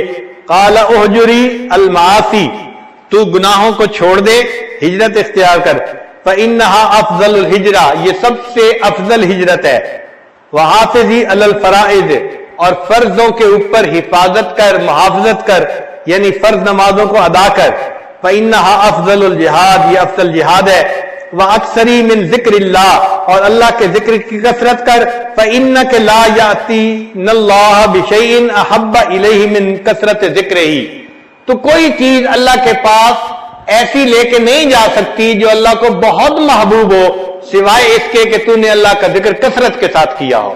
تو انسان کا یہ عمل ایسا ہے کہ جو اللہ تعالیٰ کو بہت زیادہ محبوب، اللہ تعالیٰ اس بات کو بہت پسند فرماتے ہیں کہ میرا بندہ مجھے کثرت کے ساتھ یاد کرے. یہی ام انس رضی اللہ عنہ فرماتی ہیں کہ نبی اسلام نے فرمایا کہ وَاذْكُرِ اللَّهَ كَثِيرًا فَإِنَّهُ أَحَبُّ الْأَعْمَالِ إِلَى اللَّهِ أَن تَلْقَاهُ بِهَا. ابو سعید خدری رضی اللہ عنہ فرماتے ہیں کہ نبی اسلام نے ارشاد فرمایا کہ نبی علیہ السلام سے پوچھا گیا سئل أَيُّ الْعِبَادِ أَفْضَلُ دَرَجَةً عِندَ اللَّهِ يَوْمَ الْقِيَامَةِ. قیامت کے دن کس بندے کا درجہ اللہ کے ہاں بہت بلند ہوگا؟ صحابہ کرام کتنے خوبصورت سوال پوچھا کرتے تھے کہ قیامت کے دن اللہ تعالیٰ کے ہاں کس بندے کا سب سے زیادہ درجہ بلند ہوگا؟ قال نبی علیہ السلام نے فرمایا الذاکرون اللہ کثیرا. وہ لوگ جو کثرت سے اللہ کا ذکر کرتے ہوں گے ان کا درجہ قیامت کے دن اللہ کے ہاں سب سے بلند ہوگا. اس سے اندازہ لگائیے کہ اللہ رب العزت کے ہاں کثرت ذکر کی کتنی اہمیت ہے. ایک حدیث پاک میں نبی السلام نے فرمایا ما عمل ابن آدم من عمل انجالہ من عذاب اللہ من ذکر اللہ، کہ بنی آدم کا کوئی عمل اس کو اللہ کے عذاب سے نجات دینے کے لیے ذکر سے بہتر نہیں ہے. یعنی ذکر سب سے بہتر ہے عذاب سے نجات دینے کے لیے بنسبت باقی اعمال کے. قالوا یا رسول اللہ، صحابہ کرام نے سوال پوچھا اے اللہ کے حبیب صلی اللہ علیہ وسلم ولل جہاد فی سبیل اللہ، کیا اللہ کے راستے میں جہاد کرنا بھی عذاب سے اتنا نہیں بچاتا؟ قال نبی اسلام نے فرمایا ولل جہاد فی سبیل اللہ، اور اللہ کے راستے میں جہاد کرنا بھی اتنا عذاب سے نہیں بچاتا. الا ان تضرب بسیفک حتی ینقطع 3 مرات. تو نبی علیہ السلام نے فرمایا کہ اگر تم تلوار سے دوسرے بندے کی گردن بھی کاٹو تو بھی وہ عمل اتنا نجات دینے والا نہیں جتنا اللہ کا ذکر اللہ کے عذاب سے نجات دینے والا ہے. نبی علیہ السلام ایک مرتبہ مدینہ طیبہ سے مکہ مکرمہ کی طرف تشریف لے جا رہے تھے تو ایک جگہ ایک پہاڑ تھا جس کا نام تھا جمدان. نبی علیہ السلام وہاں سے گزر رہے تھے تو نبی علیہ السلام نے فرمایا سبق المفردون، کہ مفرد لوگ آگے بڑھ گئے. صحابہ کرام نے فوراً پوچھا ومل مفردون یا رسول اللہ، اے اللہ کے وسلم یہ آگے بڑھنے والے لوگ کون ہیں؟ قال الذاکرون اللہ کثیرا، جو اللہ کا ذکر کثرت سے کرنے والے ہیں یہ آگے بڑھنے والے لوگ ہیں. تو کتنی احادیث میں اس بات کی تفصیل بتائی گئی کہ جو لوگ اللہ کا ذکر کثرت سے کرتے ہیں یہ عذاب سے بچنے والے بھی ہوں گے، قیامت کے دن اللہ کے ہاں درجہ بھی اونچا پانے والے ہوں گے اور آگے بھی دوسروں سے بڑھنے والے ہوں گے. ابو سعید خدری رضی اللہ عنہ فرماتے ہیں کہ نبی صاحب نے ارشاد فرمایا اعظم الناس درجۃ الذاکرون اللہ، کہ اللہ کے ہاں سب سے بلند مرتبہ پانے والے لوگ وہ ہوں گے جو اللہ کا ذکر کثرت کے ساتھ کرنے والے ہوں گے. تو آج ہم اس ذکر کو ایک صرف نفلی کام سمجھ لیتے ہیں. ایسی بات نہیں ہے. یہ ذکر انسان کو مہلک بیماریوں سے بچاتا ہے. وہ بیماریاں کہ جو انسان کو جہنم میں لے کے جائیں گی ان مہلکات سے بچاتا ہے. دیکھیے ارشاد فرمایا لا يدخل الجنہ من کان فی قلبہ مثقال ذرۃ من کبر، جس بندے کے دل میں ذرہ کے برابر بھی تکبر ہوگا وہ جنت میں ہرگز داخل نہیں ہوگا. اب اگر ایک ذرہ کے برابر بھی تکبر ہوگا وہ بندہ جنت میں داخل نہیں ہو سکتا. اس بیماری کا علاج کرنا کتنا ضروری اور اہم ہے، اور اس کا علاج پھر ذکر سے ہی ہو سکتا ہے کہ انسان ذکر کی کثرت کرے تاکہ اس کے اندر سے عجب اور تکبر یہ ختم ہو جائے اور غضب غصہ اور بخل یہ چیزیں ختم ہو جائیں. تو ذکر سے انسان کے اندر سے مہلک بیماریاں ختم ہوتی ہیں. پھر عجیب بات ہے کہ ذکر میں اور علم میں اللہ رب العزت نے ایک مناسبت رکھی ہے. شاید اسی لیے حضرت مولانا الیاس رحمۃ اللہ علیہ نے جو 6 نمبر بنائے ان میں علم و ذکر کو ایک ہی نمبر کے تحت انہوں نے ذکر فرمایا. وجہ کیا تھی کہ ذکر میں اور علم میں بہت مناسبت ہے. چنانچہ ابو ہریرہ عنہ فرماتے ہیں کہ نبی علیہ السلام ابو ہریرہ عنہ کی روایت ہے ایک دفعہ وہ بازار آئے اور لوگوں کو کہنے لگے کہ لوگوں مسجد میں نبی علیہ السلام کی میراث تقسیم ہو رہی ہے اور تم یہاں بیٹھے ہو. تو لوگوں نے دکانیں بند کی اور وہ مسجد میں آئے. دیکھا تو وہاں کچھ لوگ بیٹھے ہوئے اللہ کا ذکر کر رہے تھے اور قرآن پڑھ رہے تھے. انہوں نے کہا ابو ہریرہ آپ نے تو کہا تھا میراث تقسیم ہو رہی ہے. انہوں نے کہا اچھا وہاں کیا ہو رہا تھا؟ انہوں نے کہا کہ ہم نے دیکھا یا ابو ہریرہ ما رأینا میراثا یقسم فی المسجد قال فماذا رأیتم قالوا رأینا قوما یذکرون اللہ عز وجل ویقرؤون القرآن، کچھ لوگ اللہ کا ذکر کر رہے تھے اور کچھ لوگ قرآن پڑھ رہے تھے. قال، تو ابو ہریرہ نے فرمایا فذالک میراث رسول اللہ صلی اللہ علیہ وسلم، یہی رسول اللہ علیہ وسلم کی میراث ہے. تو یعنی ذکر جو ہے اس کو بھی نبی علیہ السلام کی میراث کہا گیا، اور علم تو نبی علیہ السلام کی میراث ہے. اس لیے علماء کو ورثۃ الانبیاء کہتے ہیں. العلماء ورثۃ الانبیاء، وہ تو انبیاء کے وارث ہوتے ہیں. تو دیکھیں مناسبت ہوئی نا کہ ذکر کو بھی میراث کہا گیا اور علم کو بھی میراث کہا گیا.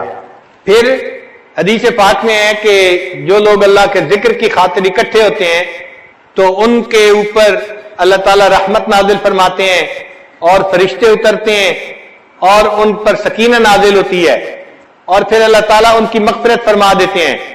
پھر فرشتے کہتے ہیں کہ اللہ فلاں بندہ تو ذکر کے لیے نہیں آیا تھا، وہ تو کسی اور کام کے لیے آیا تھا. اللہ تعالیٰ فرماتے ہیں ہم رجال اللہ یشقا جلیسہم، یہ ایسے بندے ہیں کہ ان کے پاس بیٹھنے والا بھی بدبخت نہیں ہو سکتا. اللہ اس کی بھی مغفرت فرما دیتے ہیں. تو جیسے یہ وعدہ ہے نا کہ ذکر کی مجلس میں بیٹھا ہوا بندہ ان کے پاس کوئی آئے گا تو وہ محروم نہیں رہے گا. ہو بہو حدیث پاک میں یہی علم کے بارے میں ہے کہ اگر علم کی کوئی مجلس ہوگی اور کوئی بندہ آ کے ان کے ساتھ بیٹھ جائے، فرشتے کہتے ہیں کہ یا اللہ وہ تو اپنے کام کے لیے گزر رہا تھا، وہ علم سیکھنے والا نہیں تھا، اس نے تو لوگوں کو بیٹھے دیکھا، کچھ سیکھتے سکھاتے تو وہ ویسے ہی کھڑا ہو گیا. اللہ فرماتے ہیں ان کے بارے میں بھی جو علم پڑھ رہے تھے کہ یہ ایسی قوم ہے کہ ان کے پاس بیٹھنے والا بدبخت نہیں ہوتا. تو جو خوشخبری ذکر کی مجلس کے لیے تھی وہی خوشخبری علم کی مجلس کے لیے بھی ہے. تو اس سے بھی علم میں اور ذکر میں ایک مناسبت سامنے آتی ہے. اسی لیے نبی علیہ السلام مسجد میں تشریف لائے تو اس وقت صحابہ کی دو جماعتیں تھیں، ایک ذکر کر رہی تھی اور ایک سیکھ سکھا رہی تھی.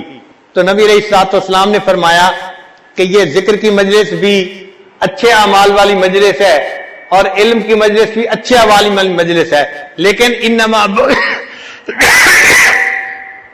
انما بعثت معلما، چونکہ اللہ تعالیٰ نے مجھے معلم بنا کے مبعوث فرمایا ہے لہذا میں علم والی مجلس کے اندر بیٹھوں گا. تو دونوں مجالس کی تصدیق فرمائی اللہ کے حبیب صلی اللہ علیہ وسلم نے. پھر دیکھیے علم جو ہے وہ انسان کو اندھیرے سے نکال کے روشنی کی طرف لاتا ہے، اور اسی طرح اللہ کا ذکر بھی انسان کو اندھیرے سے نکال کے روشنی کی طرف لاتا ہے. الذکر مخرج من الظلمات الی النور وکذالک العلم، اور علم بھی اسی طرح اندھیرے سے نکال کے روشنی کی طرف لاتا ہے. اللہ تعالیٰ ارشاد فرماتے ہیں یا ایھا الذین آمنوا اذکروا اللہ ذکرا کثیرا فسبحوہ بکرۃ واصیلا هو الذی یصلی علیکم وملائکتہ لیخرجکم من الظلمات الی النور وکان بالمؤمنین رحیما. تو دیکھو ذکر بھی اندھیرے سے نکال کے روشنی کی طرف لا رہا ہے، اور علم بھی اللہ تعالیٰ فرماتے ہیں الف لام را کتاب انزلناہ الیک لتخرج الناس من الظلمات الی النور، کہ آپ انسانوں کو اندھیروں سے نکال کے روشنی کی طرف لائیں. تو علم بھی روشنی کی طرف لاتا ہے اور ذکر بھی روشنی کی طرف لاتا ہے. اس سے معلوم ہوا کہ علم اور ذکر میں اللہ نے بہت زیادہ مناسبت رکھی ہے. پھر جو اللہ کا ذکر کرنے والا ہے وہ لعنت سے بچ جاتا ہے، اسی طرح علم والے بھی لعنت سے بچ جاتے ہیں. الذاکر مسون من اللعنت وکذالک العالم. ابو ریلہ نے فرماتے ہیں کہ نبی علیہ السلام نے ارشاد فرمایا الدنیا ملعونۃ وملعون ما فیہا الا ذکر اللہ وما والاہ وعالم او متعلم. تو دیکھیے عالم، متعلم اور ذکر کرنے والا یہ لعنت سے بچ گئے. باقی فرمایا دنیا کی ہر چیز جو ہے اس کے اوپر لعنت ملعون ہے. اس سے بھی یہ مناسبت اور زیادہ ہو گئی. اور ایک آیت سے پتہ چلتا ہے کہ الغفلت عن الذکر علامت قلت العلم، کہ ذکر سے اگر غفلت کی جائے تو یہ بندے کے علم میں قلت کی علامت ہوتی ہے. اس سے بھی مناسبت ملتی ہے. اللہ تعالیٰ فرماتے ہیں وَلَا تُطِعْ مَنْ أَغْفَلْنَا قَلْبَهُ عَنْ ذِكْرِنَا وَاتَّبَعَ هَوَاهُ وَكَانَ أَمْرُهُ فُرُطًا. دوسری جگہ فرمایا فَأَعْرِضْ عَمَّنْ تَوَلَّىٰ عَنْ ذِكْرِنَا وَلَمْ يُرِدْ إِلَّا الْحَيَاةَ الدُّنْيَا ذَلِكَ مَبْلَغُهُم مِّنَ الْعِلْمِ إِنَّ رَبَّكَ هُوَ أَعْلَمُ بِمَنْ ضَلَّ عَنْ سَبِيلِهِ وَهُوَ أَعْلَمُ بِمَنِ اهْتَدَىٰ. پھر ایک ساتویں مناسبت کہ مجالس العلم ریاض الجنہ وکذالک مجالس الذکر، ایک حدیث پاک میں نبی علیہ السلام نے حلق الذکر، جو ذکر کے حلقے تھے، ان کو کہا اذا مررتم بریاض الجنت فرتعوا، اگر تم جنت کے باغوں میں سے گزرو تو چر لیا کرو۔ صحابہ نے پوچھا کہ کون سے جنت کے باغ؟ فرمایا حلق الذکر، ذکر کے حلقے۔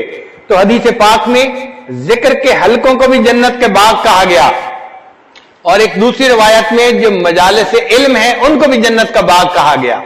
تو اس سے بھی مناسبت جو ہے وہ سامنے آتی ہے۔ پھر اہل الذکر حفتہم الملائکۃ وغشیتہم الرحمہ وکذالک اہل العلم، کہ جب ذکر کرنے کے لیے لوگ بیٹھ جاتے ہیں ان کو فرشتے ڈھانپ لیتے ہیں اور اللہ کی رحمت ان پر نازل ہوتی ہے۔ اسی طرح جو لوگ علم کو پڑھنے پڑھانے کے لیے بیٹھتے ہیں یا تکرار کے لیے بیٹھتے ہیں، فرشتے ان کو ڈھانپ لیتے ہیں، اللہ کی رحمت ان کو گھیر لیتی ہے۔ اور ویسے بھی القراۃ و ذکر اللہ، ذکر اسم اللہ متلازمان، اللہ کے نام کا ذکر اور قرات یہ دونوں لازم و ملزوم ہیں۔ دیکھیے قرآن مجید کی جب وحی اتری تو سب سے پہلی آیت کون سی تھی؟ اقرا بسم ربک الذی خلق۔ تو رب کے نام کا ذکر اور قرات یہ دونوں لازم و ملزوم چیزیں ہیں۔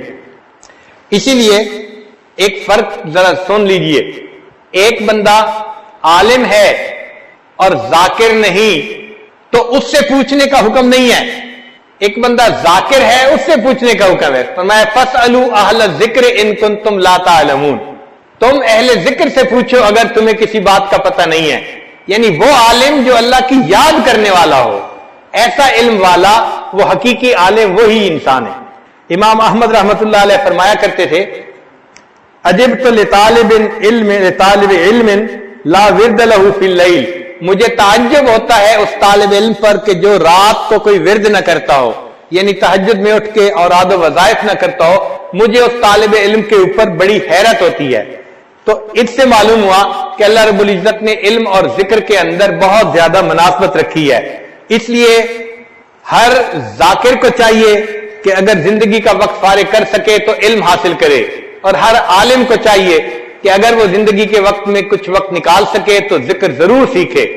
اس لیے فرمایا فَإِذَا فَرَغْتَ فَانْصَبْ وَإِلَىٰ رَبِّكَ فَارْغَب، جب آپ اپنے منصب سے فارغ ہوں تو کیا کریں؟ وَإِلَىٰ رَبِّكَ فَارْغَب، اپنے رب کی طرف رغبت کیجئے۔ تو طلباء کو بھی چاہیے کہ جب اپنے پڑھنے پڑھانے سے ان کو ٹائم نکلے تو وہ ضرور اللہ کی یاد میں بیٹھا کرے اور اللہ کا ذکر کیا کرے۔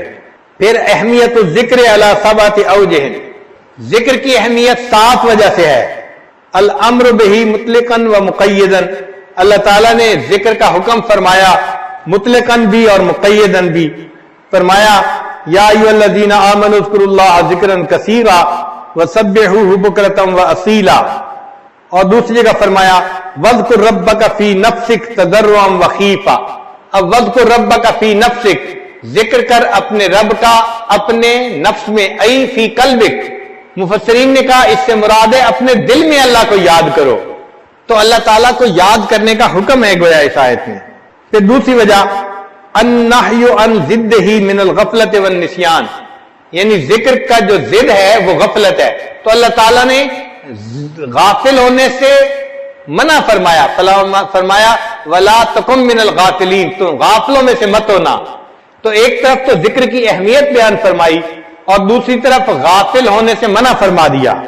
پھر تیسرا تعلیق الفلاح باستدامت ہی و کثرت ہی، ذکر کو مدامت سے کرنا اور کثرت سے کرنا، اس کے ساتھ فلاح وابستہ ہے۔ فرمایا وَاذْكُرُوا اللَّهَ كَثِيرًا لَعَلَّكُمْ تُفْلِحُونَ، تم اللہ کا ذکر کثرت سے کرو تاکہ تم فلاح پا جاؤ۔ تو فلاح کا تعلق اللہ کے ذکر کی کثرت کے ساتھ ہے، جتنا زیادہ ذکر کریں گے اتنا اللہ تعالیٰ ہمیں فلاح عطا فرمائیں گے۔ اور جو لوگ اللہ کا ذکر کثرت سے کریں گے اللہ تعالیٰ ان کو بہترین اجر اور بدلہ عطا فرمائیں گے۔ فرمایا ان المسلمین والمسلمات، یہ پوری آیت اس میں اللہ تعالیٰ فرماتے ہیں والذاکرین اللہ کثیرا والذاکرات اعد اللہ لہم مغفرۃ واجرا عظیما، اللہ نے ان کے لیے مغفرت اور بڑا اجر ان کے لیے رکھا ہوا ہے۔ تو معلوم ہوا کہ ذکر کے اوپر اجر بھی اللہ تعالیٰ بہت عطا فرماتے ہیں، اور جو انسان ذکر سے غافل ہو اس کے لیے خسارے کی بات فرمائی گئی۔ چنانچہ رب کریم فرماتے ہیں یا ایھا الذین آمنوا لا تلھکم اموالکم ولا اولادکم عن ذکر اللہ ومن یفعل ذلک فاولئک هم الخاسرون۔ تو معلوم ہوا کہ جو انسان اللہ کے ذکر سے غافل ہوتا ہے وہ خسران میں پڑنے والا ہوتا ہے. اور اللہ کا ذکر یہ بہت بڑا عمل ہے. قرآن پاک میں اللہ تعالیٰ فرماتے ہیں وَلَا ذِكْرُ اللَّهِ اکبر، اور اللہ کا ذکر سب سے بڑا ہے. چنانچہ مفسرین فرماتے ہیں کہ ان ذکر اللہ اکبر من کل شیء فہو افضل الطاعات، یہ افضل الطاعات ہے جو اللہ کا ذکر ہے. تو ان 7 وجوہات سے ذکر کی اہمیت سامنے آتی ہے. ذکر میں ہمارے سلسلے میں 3 طرح کا ذکر ہوتا ہے. ایک ہوتا ہے اللہ اللہ کا ذکر کرنا، اللہ کے نام کا ذکر کرنا. قرآن مجید میں ہے وَذَكَرَ اسْمَ رَبِّهِ فَصَلَّى، اور رب کے نام کا ذکر کیا اور نماز پڑھی. تو اگر کوئی پوچھے کہ رب کا نام کیا ہے تو ہم کیا جواب دیں گے؟ اللہ. تو معلوم ہوا کہ اللہ کا ذکر کرنا. تو اللہ کا ذکر کثرت کے ساتھ کرے. یہ بھی محبت کا باب ہے کہ جس سے محبت ہوتی ہے اس کا نام لینے میں مزہ آتا ہے، اس کا نام لینے سے دل کو سکون ملتا ہے. بعض لوگ کہتے ہیں او جی صرف اللہ اللہ کہنے سے کیا ہوتا ہے؟ بھائی اللہ اللہ کہنے سے ہی تو دل کو سکون ملتا ہے، دل کو تسلی ملتی ہے. مجھے ایک دن ایک ملک میں ایک صاحب مل گئے، کہنے لگے آپ اللہ اللہ کرتے رہتے ہیں، آپ کو اور کوئی کام نہیں. مجلس لوگ سن رہے تھے، کہنے لگے بس اللہ اللہ کرتے رہتے ہیں، آپ کو اور کوئی کام نہیں. میں نے کہا اچھا خدا کے بندے، قیامت کے دن اللہ کے سامنے یہی گواہی دے دینا کہ یہ شخص اللہ اللہ ہی کرتا رہتا تھا، دنیا میں اس کو کوئی اور دوسرا کام نہیں تھا. عجیب بات ہے کہ اس کو معمولی سمجھتے ہیں. ہر وقت اللہ اللہ کرنا کوئی معمولی بات ہے؟ ذرا کر کے دکھائیں نا، پتہ چلے. یہ تو جس کے دل میں محبت ہوگی وہ ہر وقت اللہ کا نام یاد کرے گا کہ جی اللہ کا نام رٹنے سے کیا ہو جاتا ہے. بھائی ہم رٹیں گے گرچہ مطلب کچھ نہ ہو، ہم تو عاشق ہیں تمہارے نام کے. اللہ کے نام کا جو عاشق ہوتا ہے اس کو تو اللہ کا نام لینے میں مزہ آتا ہے. ماں کو بیٹے سے محبت ہوتی ہے، وہ بیٹے کا نام کتنے پیار سے لیتی ہے اور بار بار لیتی ہے. تو کیا اللہ سے محبت ہو تو اللہ تعالیٰ کا نام لینے سے انسان کے دل کو سکون نہیں ملتا؟ دیکھیں پانی کا ایک قطرہ گرتا ہے ٹوٹی سے اور نیچے چپس کا فرش ہوتا ہے، وہ پتھر کی طرح ہوتا ہے سخت، لیکن کچھ عرصے کے بعد اگر آپ دیکھیں تو اس میں بھی سوراخ ہو جاتا ہے جہاں ایک پانی کا قطرہ گر رہا ہوتا ہے. تو اگر پانی کا قطرہ تواتر سے گرتا رہتا ہے تو وہ پتھر میں راستہ بنا لیتا ہے. بالکل اسی طرح اگر اللہ اللہ کا یہ نام تواتر کے ساتھ دل کے اوپر لیا جائے تو یہ دل میں بھی اپنا راستہ بنا لیا کرتا ہے. انسان کے دل میں راستہ بن جاتا ہے اور اللہ کا نام دل میں بس جایا کرتا ہے. اس لیے اللہ کا ذکر کثرت سے کرنا چاہیے تاکہ دل پہ اس کا رنگ چڑھ جائے، اس کا اثر آ جائے. تو ہمارے سلوک میں ابتدا میں اللہ اللہ کا ذکر کرواتے ہیں. پہلے 7 اسباق اس میں ذات کے ہیں، اس میں اللہ اللہ کا ذکر کیا جاتا ہے مختلف لطائف کے اوپر. پھر اس کے بعد تحلیل کے اسباق ہیں، لا الہ الا اللہ کا ذکر. یہ تحلیل بھی افضل الذکر ہے، افضل الذکر لا الہ الا اللہ. تو یہ نفی اسباق کا ذکر بھی کثرت کے ساتھ کیا جاتا ہے. ان اسباق میں ہمارے مشائخ کہتے ہیں کہ 3000 دفعہ یا 5000 دفعہ یا 7000 دفعہ انسان روزانہ لا الہ کی ضرب لگائے، اور اس کی اوپر کی حد کوئی نہیں ہے. کم کی حد تو ہے، اوپر کی حد نہیں ہے، جتنا مرضی لگائے. الحمدللہ اس وقت بھی ایسے لوگ ہیں جو اپنے معاملات بتاتے ہیں کہ ہم ایک دن میں 40,000 مرتبہ روزانہ تحلیل کا سبق کرتے ہیں. ہم ہی میں سے ہیں اسی ماحول میں. ان کے لیے بھی یہی مصروفیتیں ہیں، ان کے لیے بھی یہی تقاضے ہیں، مگر ان کے دل میں اللہ کی محبت ہے جس وجہ سے وہ اللہ کی یاد کے لیے وقت نکال لیتے ہیں. اور ہم محبت کی وہ حرارت محسوس نہیں کرتے. ہم کہتے ہیں جی ہمارے پاس فرصت ہی نہیں ہے، ہمارے لیے 3000 دفعہ کرنا مشکل ہوتا ہے. یہ تحلیل کا ذکر ایسا ہے جیسے ایک آدمی کسی فرش کے اوپر جھاڑو دے دے تو گرد مٹی ساری صاف ہو جاتی ہے. یہ تحلیل بھی اسی طرح انسان کے دل سے ما سوا کے جتنے اثرات ہوتے ہیں سب کو مٹا دیتے ہیں. حضرت مجدد ثانی رحمۃ اللہ علیہ نے اپنے مکتوبات میں تفصیل لکھی ہے اور اس کے بعد ایک شعر لکھا ہے. فرماتے ہیں عشق کی آتش کا جب شعلہ اٹھا، جب انسان کے دل میں عشق کی آتش کا شعلہ اٹھتا ہے، ما سوا معشوق سب کچھ جل گیا. تو معشوق کے سوا جو کوئی بھی ہوتا ہے سب کچھ جل جاتا ہے. عشق کی آتش کا جب شعلہ اٹھا، ما سوا معشوق سب کچھ جل گیا.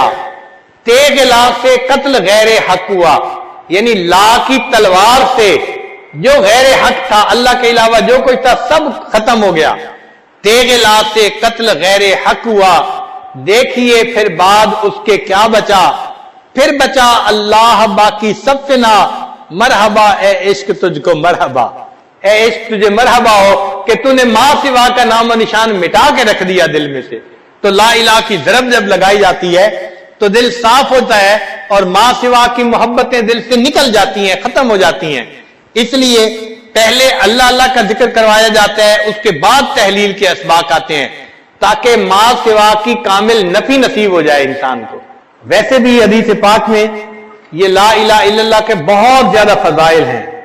نبی علیہ السلام نے ارشاد فرمایا الایمان بضع و ستون شعبہ اعلیٰ شہادت اللہ الہ الا اللہ وادناہا اماطۃ الاذی عن الطریق والحیاء شعبۃ من الایمان، یعنی ایمان کے 73 شعبے ہیں اور ان میں سب سے جو اعلیٰ ہے وہ لا الہ الا اللہ ہے۔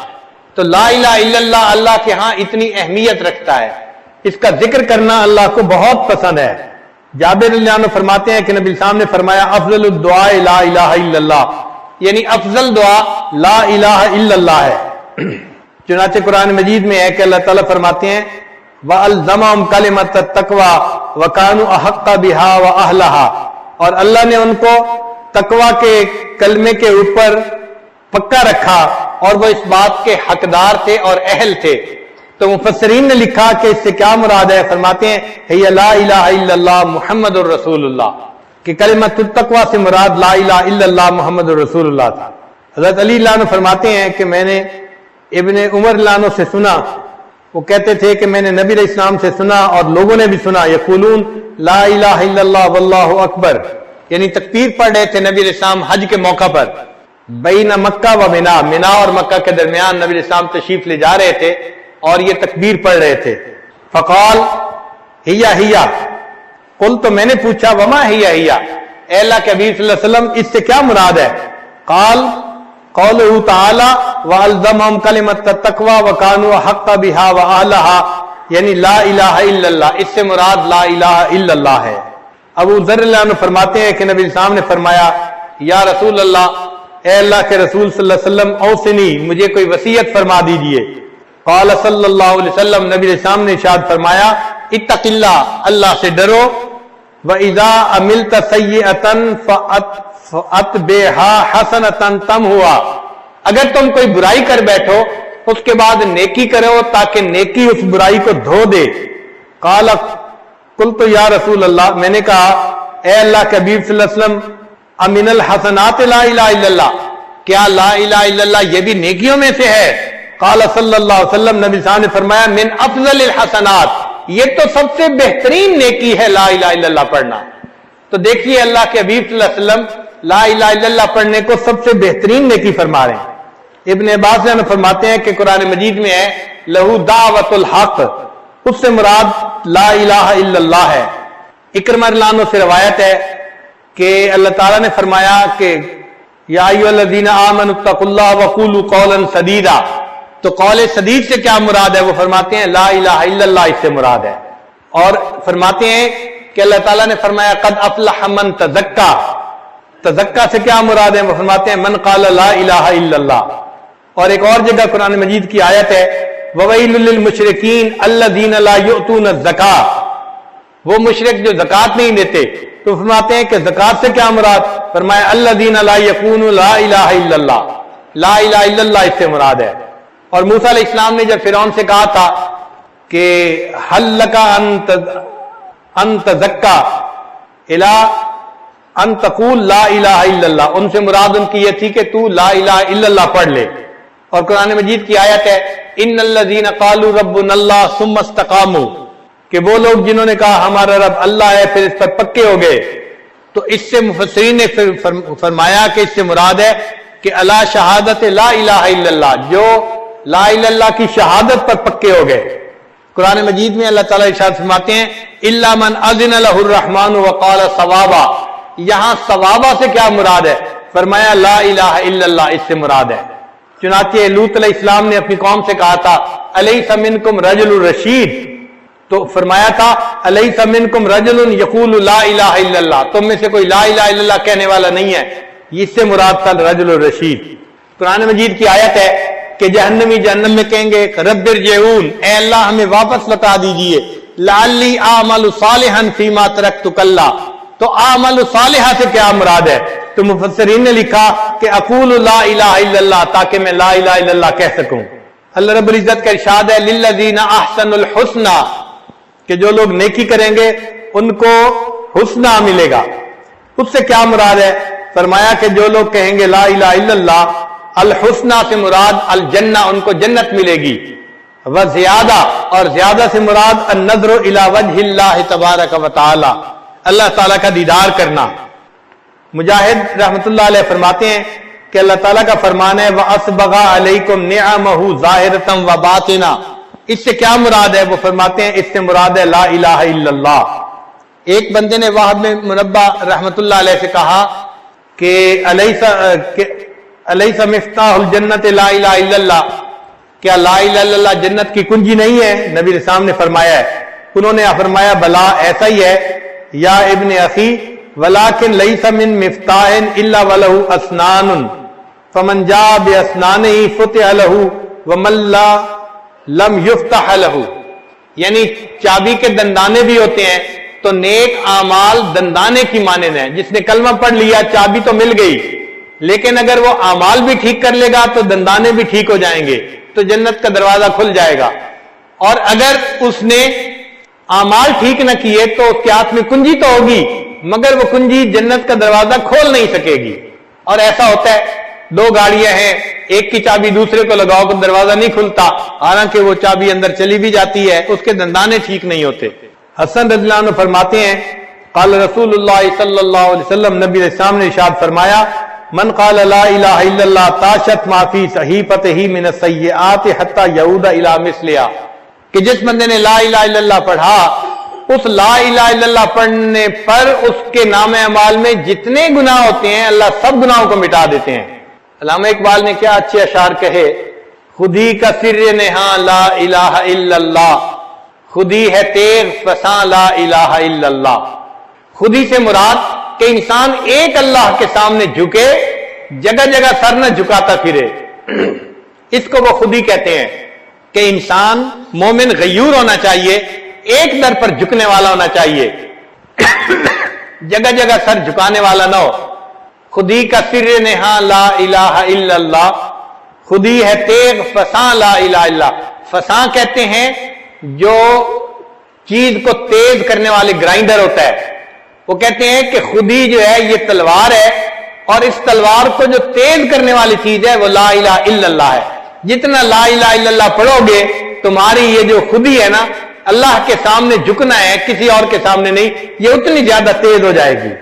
یہ دور اپنے براہیم کی تلاش میں ہے، صنم کدا ہے جہاں لا الہ الا اللہ، کیا ہے تو نے متاع غرور کا سودا، فریب سود و زیاں لا الہ الا اللہ۔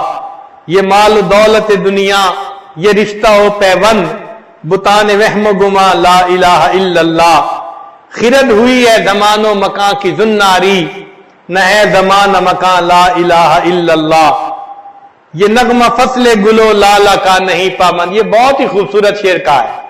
یہ نغمہ فصل گلو لالا کا نہیں پابند، یعنی یہ جو نغمہ ہے نا لا الہ الا اللہ والا، یہ اس کو بہار کی ضرورت نہیں ہے کہ بہار میں پڑھیں گے خزاں میں نہیں پڑھیں گے۔ یہ نغمہ فصل گلو لالا کا نہیں پابند، بہار ہو کے خزاں لا الہ الا اللہ۔ ہمیں تو ہر حال میں لا الہ الا اللہ پڑھنا ہے۔ اور آخری بات کہتے ہیں اگرچہ بت ہیں جماعت کی آستینوں میں، مجھے ہے حکم اذاں لا الہ الا اللہ۔ تو ہم اگر لا الہ الا اللہ پڑھیں گے، اس سے ہمارے دل منور ہوں گے، ہمارے دلوں میں اللہ کی محبت آئے گی، اور دلوں سے گناہوں کی ظلمت جو ہے وہ ختم ہو جائے گی۔ پھر اللہ رب العزت کا جو نام ہے نا، یہ نام بھی کتنا پیارا نام ہے۔ کہنے والے نے کہا اللہ اللہ اینچ شیریں ہست نام، یعنی اللہ اللہ جو ہے یہ کتنا میٹھا لفظ ہے۔ اللہ اللہ اینچ شیریں ہست نام، شیر و شکر میں شود جانم تمام، کہ جب میں اللہ اللہ کا نام لیتا ہوں تو میرا پورا جسم ایسے میٹھا ہو جاتا ہے جیسے کسی چیز کے اندر چینی کو ملا کے اسے میٹھا کر دیا گیا ہو۔ اللہ کے نام میں واقعی ایسی مٹھاس ہے۔ اللہ کے نام کے اوپر کی کتنی عجیب صفات اور معارف ہیں، اس پر محدثین نے پوری کتابیں لکھی ہیں اللہ تعالیٰ کے نام کی، جو معارف ہیں اس کے اوپر۔ چنانچہ چند ایک آپ بھی سن لیجئے۔ ایک تو یہ کہ ندا کے تمام حروف میں سے صرف یا کا حرف اللہ کے نام پر داخل ہو سکتا ہے، باقی حروف کے ساتھ اللہ کو منادہ بنانا جائز نہیں۔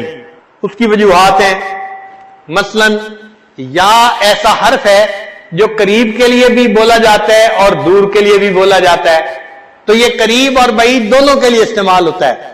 اور اللہ تعالیٰ کی ذات بھی ایسی ہے کہ وہ انسان کے قریب بھی ہے اور اپنے عظمت و جلال کی وجہ سے بندے سے دور بھی ہے، تو اس میں بھی قرب بھی ہے، بعد بھی ہے۔ اور چونکہ اس جو ہے حرف ندا کے اندر بھی قرب اور بعد تھا، تو ان صفات کی وجہ سے اللہ تعالیٰ کے نام کے ساتھ یا کا لفظ ہی لگایا جاتا ہے۔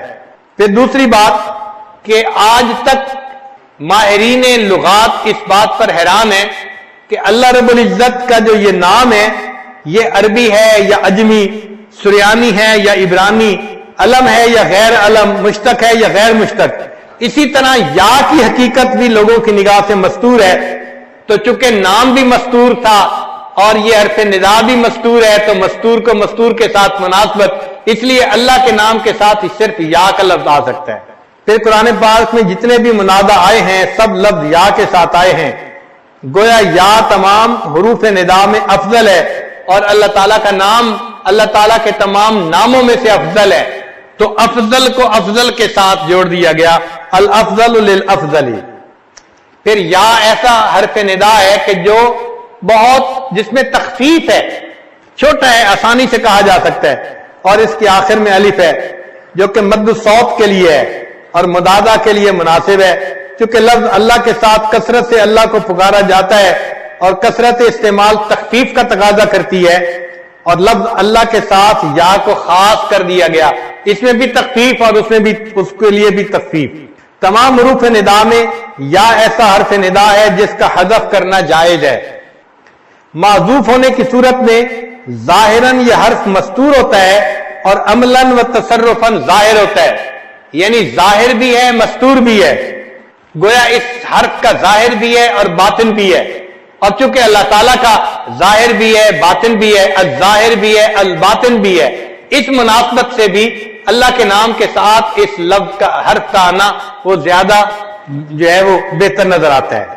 اللہ تعالیٰ کے نام میں ایک خوبی یہ بھی ہے کہ اس نام کے جتنے ٹکڑے کرتے چلے جائیں، جو ٹکڑا باقی بچتا ہے وہ اللہ تعالیٰ کے نام ہی کی طرف انسان کو دعوت دیتا ہے۔ مثلا اللہ کا نام لکھا ہوا ہے، اب اس کو پڑھے تو کون یاد آتا ہے؟ اللہ یاد آتا ہے۔ اب اگر کوئی بندہ فرض تو پہلی الف ہٹا دے تو باقی کیا بچتا ہے؟ للہ، تو للہ کس کی یاد دلا رہا ہے؟ اللہ تعالیٰ کی۔ اچھا ایک اور لام ہٹا دے تو پھر باقی کیا رہ گیا؟ لہو، لہو ما فی السماوات و ما فی الارض، وہ بھی اللہ کی یاد دلاتا ہے۔ اچھا اگر دوسرا لام بھی ہٹا دیا جائے تو پھر باقی کیا بچ جاتا ہے؟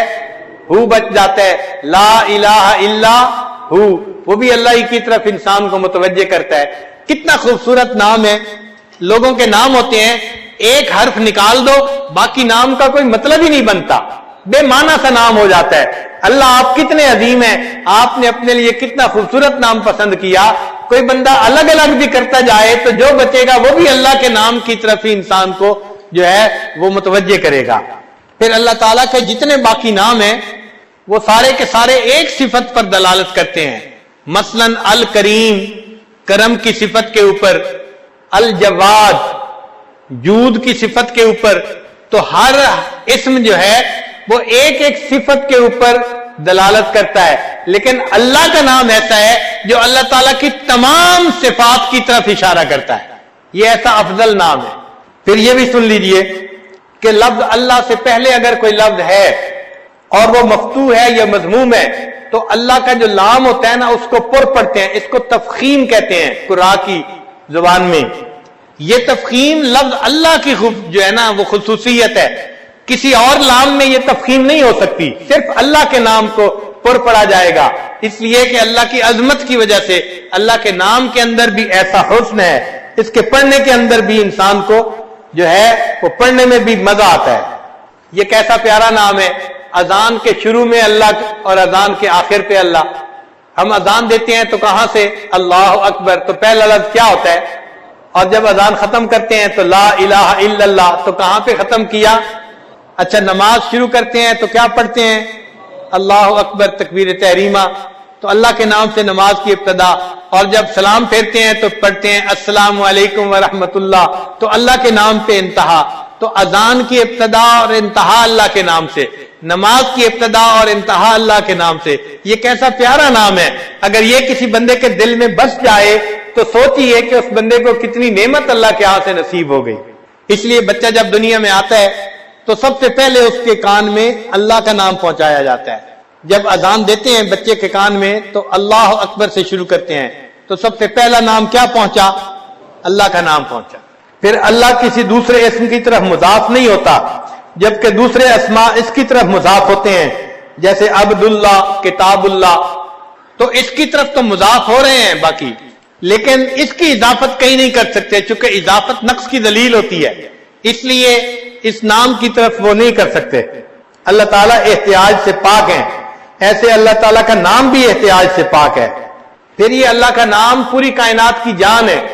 ان اللہ عز وجل یقول لاسرافیل اذا سمعت قائلا یقول اللہ اللہ فاخر النفخۃ 40 سنۃ اکراما لقائلها، کہ جب تو کسی بندے سے سنے کہ وہ اللہ کا لفظ کہہ رہا ہے، اس نام کے اکرام کی وجہ سے سور پھونکنے میں 40 سال تاخیر کر دینا۔ کتنا یہ عظیم نام ہے کہ اس کی وجہ سے پوری کائنات تباہ ہونے سے بچا دی جاتی ہے 40 سال کے لیے۔ جب اللہ تعالیٰ نے آدم علیہ السلام میں روح پھونکی تو حدیث پاک میں آتا ہے کہ جیسے ہی وہ زندہ ہوئے تو انہوں نے سب سے پہلے اللہ کا نام لیا۔ ایک اور طلباء کے لیے نکتہ، آپ نے دیکھا ہوگا کہ جب حروف ابجد لکھتے ہیں نا، الف کھڑی کھڑی لکھتے ہیں اور با لیٹی لیٹی لکھتے ہیں، تو بات فطرتاً یعنی اصلاً وہ لیٹی ہوئی ہوتی ہے، الف کھڑی ہوئی ہوتی ہے اور با لیٹی ہوتی ہے، لیکن یہ با جب اللہ کے نام کے ساتھ مل جاتی ہے، اللہ کے اسم کے ساتھ مل جاتی ہے، جیسے بسم اللہ، تو اس میں جو شروع میں با لکھتے ہیں اس کو بھی کھڑا بناتے ہیں۔ کیوں کھڑا بناتے ہیں؟ اللہ کے نام کی عظمت کی وجہ سے۔ ہمارے لیے سوچنے کی بات ہے، اگر با لیٹی ہوئی تھی، اللہ کے نام کے ساتھ جڑی، اللہ کے نام نے اس با کو کھڑا کر دیا۔ اے انسان، تو بھی دنیا میں پریشانیوں سے لیٹا ہوا ہے، اللہ کے نام کے ساتھ نتھی ہو جائے گا، اللہ تعالیٰ تجھے بھی کھڑا فرما دیں گے، تجھے بھی عزتیں عطا فرما دیں گے۔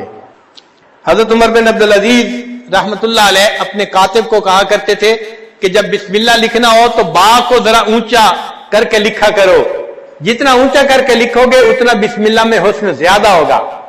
اب اس نام کا ذکر ہم نے کثرت کے ساتھ کرنا ہے۔ ہمارے ایک بزرگ فرماتے ہیں، مومنا ذکر خدا بسیار گو، مومنا ذکر خدا بسیار گو، تابعہ بی درد عالم آبرو، ذکر کن ذکر تا ترا جانس، ذکر کن ذکر تا ترا جانس، پاکیے دل ز ذکر رحمانس۔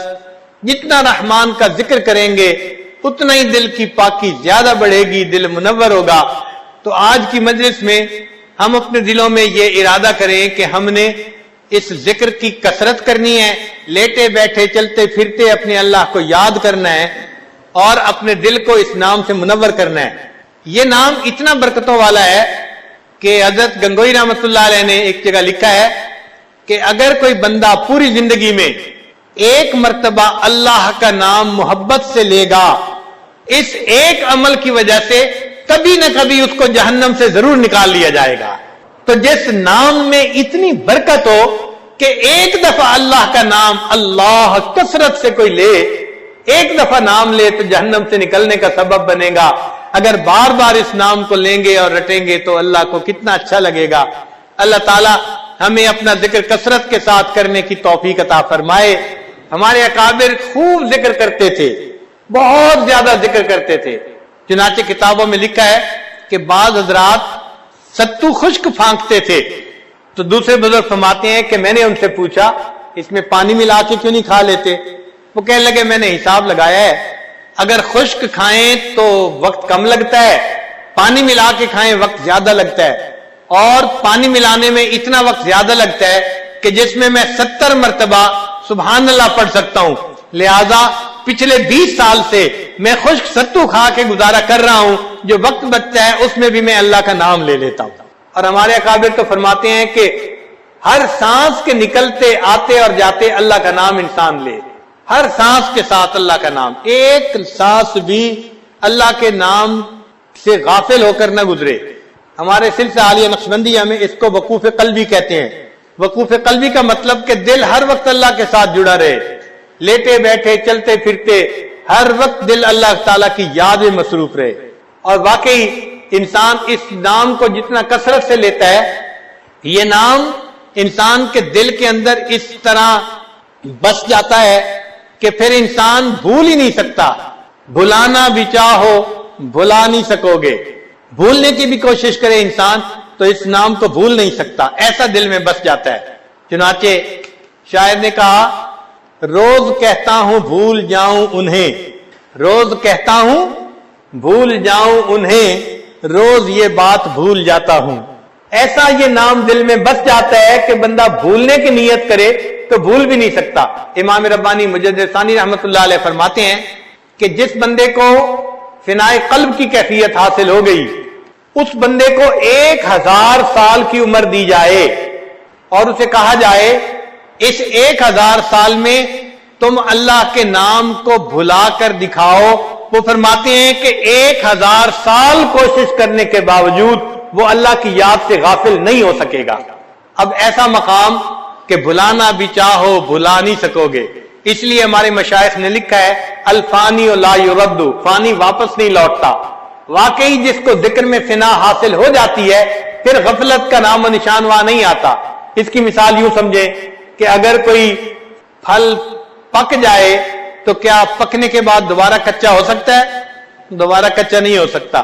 کوئی بچہ بالغ ہو جائے تو بالغ ہونے کے بعد دوبارہ نابالغ تو نہیں ہو سکتا۔ اسی طرح جب ذکر میں فنا کا مقام مل جاتا ہے تو بندہ پھر دوبارہ غفلت کی طرف واپس نہیں لوٹ سکتا۔ تو ہم ذکر کو اتنا کریں کہ اس کو نقطہ فنا تک پہنچا دیں، فنائے قلبی کا مقام حاصل ہو جائے اور ہمیں اللہ تعالیٰ شیطان کے فریب سے محفوظ فرما لے۔ یہ ذکر انسان کے پاس اسلحہ ہے، ہتھیار ہے۔ اور آپ نے دیکھا ہوگا کہ جب کوئی فوجی کسی دشمن پر قابو پا لیتا ہے نا تو سب سے پہلا کام یہ کرتا ہے کہ اس سے اسلحہ چھینتا ہے۔ جب بھی فوجی کسی کو پکڑتا ہے کیا کہتے ہیں؟ ہینڈز اپ، ہاتھ کھڑے کرو۔ کیوں ہاتھ کھڑے کرواتے ہیں بھائی؟ اس لیے کہ ہاتھ میں اگر کوئی چیز ہوگی تو نیچے رکھے گا یا نیچے یا اوپر ظاہر ہو جائے گی۔ تو سب سے پہلے دشمن سے اسلحہ لیتے ہیں۔ اسی طرح شیطان بھی جب انسان پر حملہ آور ہوتا ہے تو وہ کیا کرتا ہے کہ انسان کو اللہ کے نام سے غافل کر دیتا ہے، وہ اس کا اسلحہ اس سے چھین لیتا ہے۔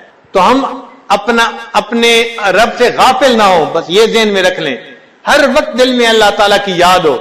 ہمارے مشائخ اتنا اللہ کو یاد کرتے تھے کہ وہ گھنٹوں مراقبے میں بیٹھتے تھے۔ حضرت مولانا غلام اللہ خان رحمت اللہ علیہ، انہوں نے قرآن مجید کی تفسیر پڑھی تھی ایک بزرگ سے۔ ہمارے حضرت مرشد عالم رحمت اللہ علیہ نے بھی انہی سے تفسیر پڑھی تھی۔ ان بزرگوں کو اللہ رب العزت نے نقشبندیہ سلسلہ میں بہت زیادہ جو ہے وہ ذکر کی توفیق عطا فرمائی تھی۔ ہمارے حضرت فرمایا کرتے تھے، وہ اتنا ذکر کرتے تھے کہ عشاء کے بعد مراقبہ کرواتے تھے جس کی اختتامی دعا نہیں ہوتی تھی۔ ہم بڑے حیران ہوئے کہ عشاء کے بعد مراقبہ کرواتے تھے اور اس کی اختتامی دعا نہیں ہوتی تھی۔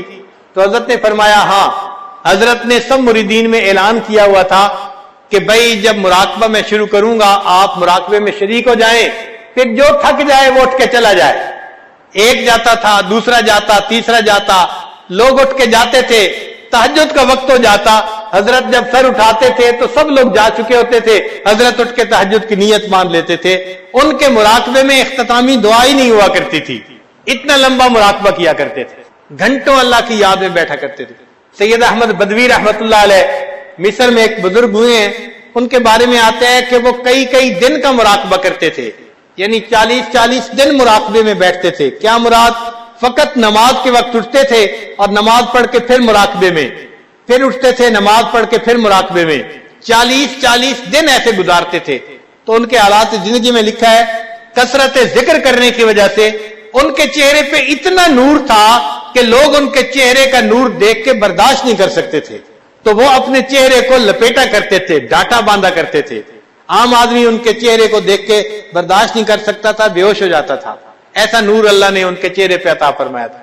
تو ہمارے بزرگوں نے تو 40 دن کے مراقبے کیے, اور ہم 40 منٹ کا مراقبہ بھی نہیں کر پاتے. 2 منٹ 4 منٹ کے مراقبے سے انسان کا دل نہیں سنورتا.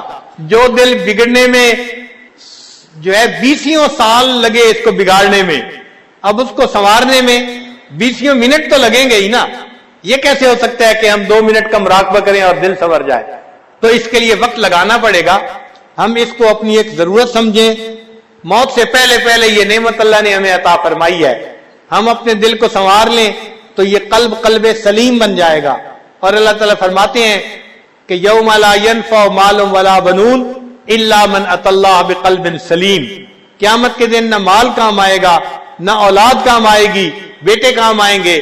ہاں جو سنورا ہوا دل لایا وہ دلوں سے کام آئے گا. اللہ تعالیٰ دلوں کے بیوپاری ہیں, بندے سے دل مانگتے ہیں, اے بندے مجھے اپنا دل دے دے. ہم اللہ کو اپنے دل میں بسا لیں, اتنا ذکر کریں کہ اللہ دل میں آ جائے, اتنا ذکر کریں کہ اللہ دل میں سما جائے, بلکہ اتنا ذکر کریں کہ اللہ دل میں چھا جائے. حضرت مجذوب رحمۃ اللہ نے یہی کہا, یاد میں تیری سب کو بھلا دوں کوئی نہ مجھ کو یاد رہے. یاد میں تیری سب کو بھلا دوں کوئی نہ مجھ کو یاد رہے. تجھ پر سب گھر بار لٹا دوں خانہ دل آباد رہے. سب خوشیوں کو آگ لگا دوں غم سے تیرے دل شاد رہے. سب کو نظر سے اپنی گرا دوں تجھ سے فقط فریاد رہے. اب تو رہے بس تادم آخر ورد زباں اے میرے الہ, لا الہ الا اللہ لا الہ الا اللہ. اللہ تعالیٰ ہمیں اس ذکر کو کثرت کے ساتھ کرنے کی توفیق عطا فرمائے. وآخر دعوانا ان الحمد للہ رب العالمین.